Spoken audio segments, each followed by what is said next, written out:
Mayor அவர்கள் சனாதனத்தை அழிக்க வேண்டும், அக்ரஹாரங்கள் ஒழிக்கப்பட வேண்டும், அழிக்கப்பட வேண்டும் அப்படின்லாம் பேசினா அதுக்கெல்லாம் எந்தவித இதுவும் கிடையாது. அதெல்லாம் ஆசீர்வாதம்னு நினைக்கிறேன் அவங்க இதுல. அதனால நான் பேசினா தகாத வார்த்தை, இதெல்லாம் தகாத வார்த்தை இல்லை. இன்னொரு காங்கிரஸ் உறுப்பினர் இருந்து இந்த அம்மா வெள்ள தூக்கி போடுங்க அப்படிங்கிறாரு. ஸோ இதெல்லாம் அப்ஜெக்ஷனபிள் இல்லை. நான் பேசின அந்த இது நீங்க எப்ப பாரு பேசிட்டு சாரி சொல்றீங்க, நான் இந்த வாட்டி சாரி சொல்ல மாட்டேன் அப்படின்னு. ஸோ கார்பரேஷன்ல சனாதன தர்மத்தை அழிக்க வேண்டும் என்று பேசுவதற்கும் அக்ரஹாரத்தை அழிக்க வேண்டும் என்று பேசுவதற்குமா அவர்களை மக்கள் தேர்ந்தெடுத்து அங்கு அனுப்பி இருக்கிறார்கள்?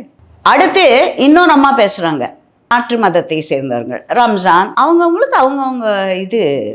என்னை பார்த்து என்ன டார்கெட் பண்ணி சனாதன தர்மத்தை அழிக்க வேண்டும், அக்ரஹாரத்தை அழிக்க வேண்டும் என்பவர்கள்னா அந்த அம்மா இது இறைவன் பேரில் சொல்லி ரம்ஜான் விரதம் இருக்கிறோம் அப்படின்லாம் சொல்லச்ச அவங்க எல்லாரும் குவாய்ட், பின் ட்ராப் சைலன்ஸ். அப்போ இது டிஸ்பாரிட்டி இல்லையா? இது என்ன ஓத்தெடுக்கிறோங்க நாங்கள்?